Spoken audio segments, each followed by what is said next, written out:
ইনসাফ প্রতিষ্ঠা করব এবং আমার শত্রুর সাথেও যেন বেআইনসাফি না হয়, ওই ধরনের সিস্টেম আমি যেন বাংলাদেশে তৈরি হয়, সেটি নিশ্চিত করার প্রচেষ্টা আমাদের অব্যাহত থাকবে।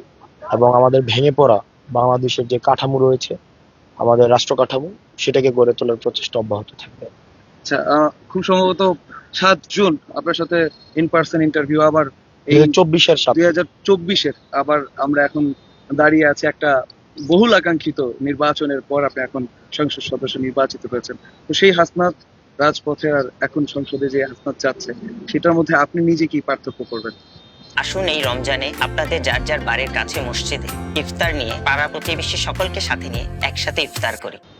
এই এই পুরো সময়টা অনেক ইভেন্টফুল ছিল। অনেক আমরা অনেকে হারিয়েছি। আমরা আমাদের অনেক সহযোদ্ধা জীবন দিয়েছে। হাদি ভাইকে হারিয়েছে। আমাদের কাঁধে অনেক দায়িত্ব এসে গিয়েছে। আহত অনেক আমাদের আশেপাশের মানুষ হয়েছে।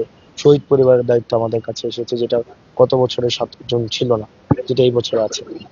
তো পরিবর্তন, আগে অনেক নির্ভেজাল একটা জীবন কাটাতে পারতাম।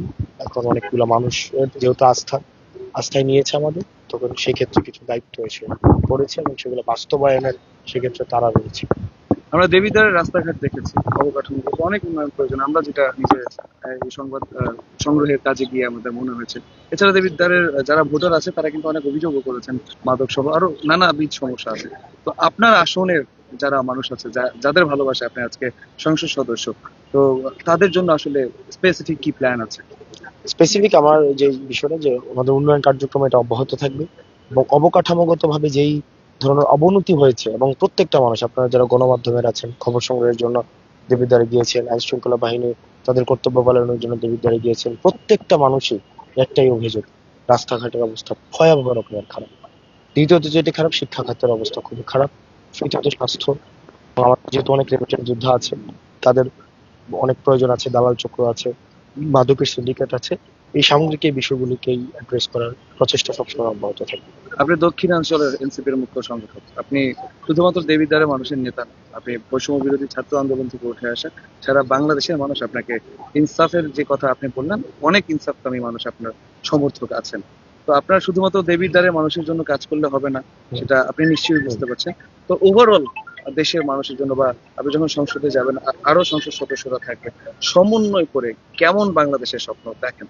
সেহেতু আমার ন্যাশনাল পলিটিক্সের জায়গা থেকে আমার এনসিপির যে পলিটিক্স, সেটা হচ্ছে স্বচ্ছতা নিশ্চিত করা, দুর্নীতির বিরুদ্ধে আমাদের জিরো টলারেন্স, এবং রাষ্ট্র কাঠামো একটা হচ্ছে ঢেলে সাজানো, এবং হচ্ছে এই ফেসিবাদী কাঠামোর চূড়ান্ত বা পূর্ণাঙ্গ বিলোপ। সেই জিনিসগুলো তো আমাদের জন্য অব্যাহত অবশ্যই থাকবে।